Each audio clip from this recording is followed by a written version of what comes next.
আজকে আপনারা জানেন যে আমরা 1 মাস ব্যাপী ক্রাশ প্রোগ্রাম ঘোষণা করেছি এবং মাননীয় প্রধানমন্ত্রী 2 দিন আগে আবার আজকের এই শনিবার থেকে চিকনগুনিয়া ডেঙ্গুর প্রতিরোধের বিরুদ্ধে তিনি কর্মসূচি ঘোষণা করেছেন। তার অংশ হিসাবে আজকে এখান থেকে আমাদের সকাল থেকে পরিষ্কার পরিচ্ছন্নতার অভিযান চলছে, মশক অভিযান চলছে এবং এটা আমাদের প্রতিটা ওয়ার্ডেই চলছে, প্রতিটা থানাতে চলবে এই কার্যক্রম। আমরা জানি যে আজকে স্বাস্থ্য সচেতন হওয়ার জন্য আমরা বারবার বলেছি যে আমাদের মাননীয় প্রধানমন্ত্রী তিনি ঢাকাকে ক্লিন ঢাকা, গ্রিন ঢাকা রূপান্তরিত করতে চান। ক্লিন ঢাকার জন্য আপনারা জানেন যে দীর্ঘ বেশ কয়েক বছর এই সিটি কর্পোরেশন একটা বেওয়ারিশ হিসাবে রূপান্তরিত হয়েছিল। আজকে এটাকে ঢেলে মুছে সাজানো, এটাকে কার্যক্রম করতে যেয়ে আমরা চেষ্টা করছি যাতে এটাকে একটা কার্যক্রম প্রতিষ্ঠান হিসাবে গড়ে ওঠে এবং এখানে স্বাস্থ্যগত যে সুযোগ সুবিধা দেওয়ার সেগুলো যাতে আমরা দিতে পারি।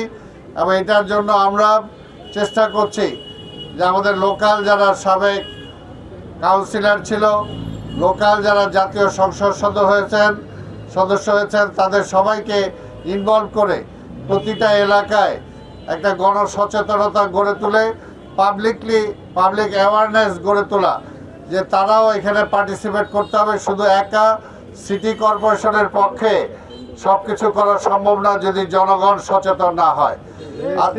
আজকে ড্রেনগুলো পরিষ্কার রাখতে হবে, তার বাড়ির আঙ্গিনা পরিষ্কার রাখতে হবে, সে যেখানে ব্যবসা করে সেই ব্যবসা প্রতিষ্ঠানের আশেপাশে পরিষ্কার রাখতে হবে।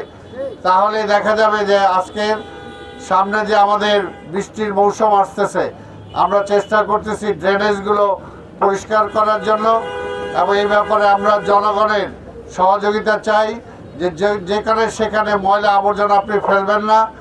আপনি যে পলিথিনটা ব্যবহার করেন দয়া করে এই পলিথিনটা আপনি কোনোভাবেই বর্জ্যের সাথে ফেলবেন না, কারণ এই পলিথিনটা কোনোভাবেই শেষ হয়ে যায় না এবং এই পলিথিন দিয়েই আজকে আমাদের খাল বিল নদী যা আছে সেগুলো সব ভরাট হয়ে যাচ্ছে। এই জন্যই আমরা ইতিমধ্যে এই সমস্ত কর্মসূচি গ্রহণ করেছি।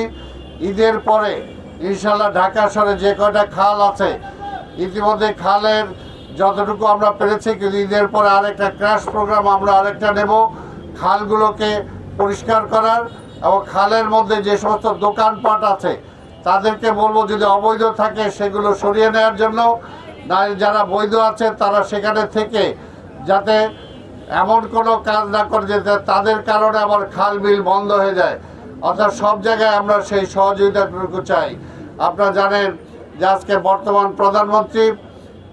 মাননীয় প্রধানমন্ত্রী দেশনায়ক তারেক রহমান দায়িত্ব নেওয়ার পরে একের পর এক জনহিতকর যেগুলো কাজ তিনি করে যাচ্ছেন। তিনি ইতিমধ্যেই ফ্যামিলি কার্ড দিয়েছেন। আজকে ইমাম, মুয়াজ্জিন, বিভিন্ন ধর্মীয় সম্প্রদায়ের যারা নেতা তাদেরকে তিনি মাসিক টাকা দেওয়ার ব্যবস্থা করেছেন। আমরা আন্দোলনরত যে সমস্ত দল ছিলাম ফ্যাসিবাদের বিরুদ্ধে, আজকে আমাদের প্রধানমন্ত্রী তারেক রহমানকে সময় দিতে হবে, দেশ সরকারকে সময় দিতে হবে। যে সমস্ত কর্মসূচি অতীতে কেউ করতে পারে নাই, হাতের নখের কালি মোছার আগেই কিন্তু প্রধানমন্ত্রী অনেক দাবি আজকে পূরণ করে দিচ্ছেন। সেই কারণেই বলবো আজকে জনগণকেও বলবো সচেতন হওয়ার জন্য, প্লাস সময় দেওয়ার জন্য। আর ঢাকা মহানগরীতে মাননীয় প্রধানমন্ত্রী আমাকে দায়িত্ব দিয়েছেন, এখানে প্রশাসক হিসাবে আমি জনগণের সহযোগিতা চাই। জনগণের সহযোগিতা নিয়ে একটি বসবাসযোগ্য একটি ঢাকা গড়ে তুলতে চাই। এই ব্যাপারেও আপনারা আমাকে সহযোগিতা করবেন ইনশাআল্লাহ। তাহলে আমরা সবাই মিলে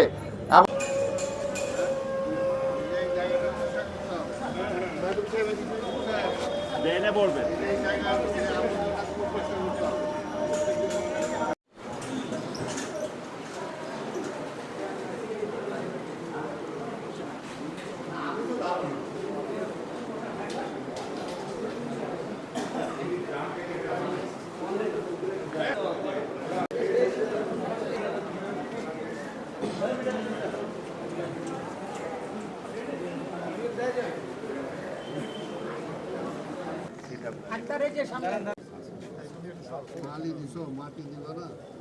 সব বালি। বালি মাটি দিবা।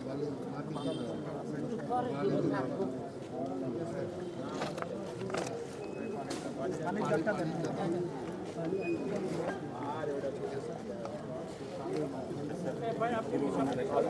পানি দিলে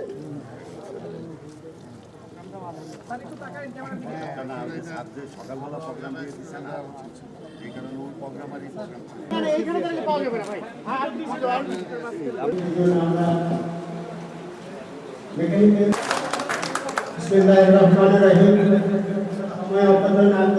আমাদের সময় হাসপাতাল মাঝে আমাদের সময়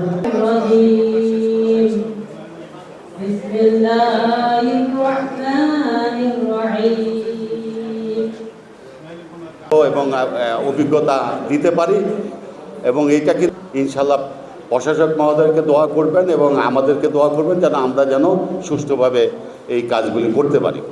লোকজন সবাইকে আমার সালাম, আসসালামু আলাইকুম। দরকার ছিল আমাদের, এটা আমার মনে হয় না আগে করা হয়েছে। আমাদের সিটি কর্পোরেশনে প্রায় কম বেশি 700 গাড়ি আছে।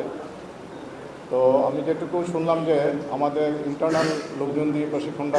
আসসালামু আলাইকুম। সালাম বাইরে মেয়র হিসেবে দেখতে চাই ইনশাআল্লাহ।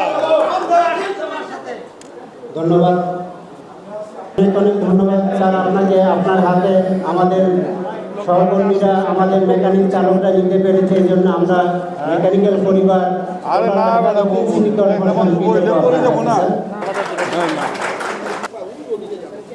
স্বল্পমেয়াদী কারিগরি প্রশিক্ষণ কর্মশালা। আপনারা জানেন যে আসলে প্রশিক্ষণের কোনো বিকল্প নাই।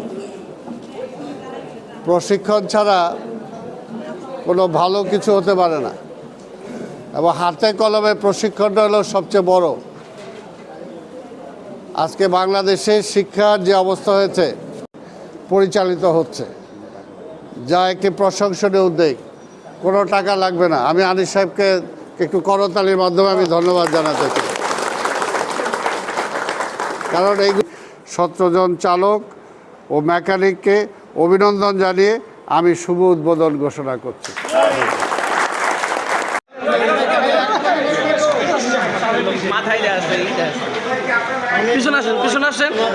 এই প্রাপ্য আমার না, এটা তোমাদের। আমার পক্ষ থেকে তোমাদেরকে এই অর্পণ আবার